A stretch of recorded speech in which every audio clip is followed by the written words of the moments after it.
Canadian special forces have come under fire again in Iraq, not once, but twice in the past week alone. Direct firefights with ISIS militants, once more battling at the front lines.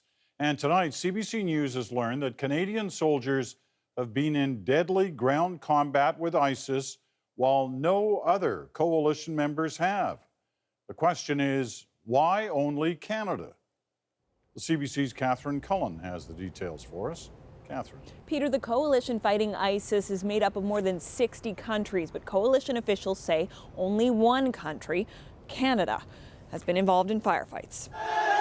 Canadians are on the ground working with these guys, Iraqi forces. Canada's role, the government says, is to advise and assist.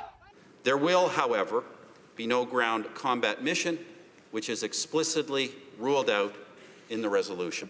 The question is whether what's happening now fits that definition.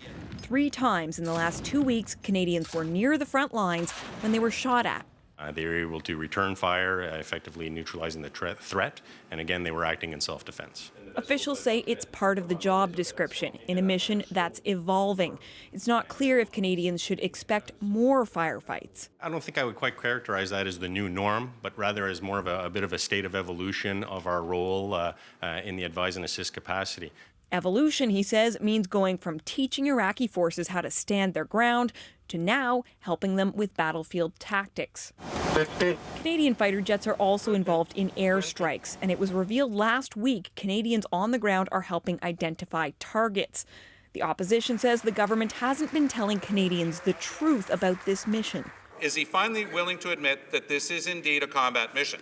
The defense minister wouldn't say whether it was combat or not, just that it was okay by him. The Prime Minister says that if you shoot against Canadian armed forces, they will shoot back, Mr. Speaker, and I'm very proud of the work that they're doing. The Liberals held the government's own words against them.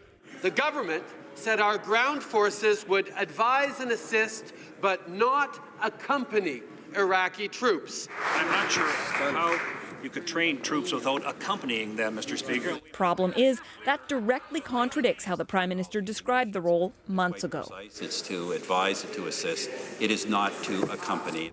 The government said today that everything the Canadian forces are doing is consistent with the advise and assist role. We wanted to know why Canada was the only one involved in firefights. Is Canada doing something more dangerous than other countries? The Defense Minister's office said it was up to the coalition to talk about what other countries were doing, and the coalition said it didn't have an explanation. Peter? All right, Catherine, thank you.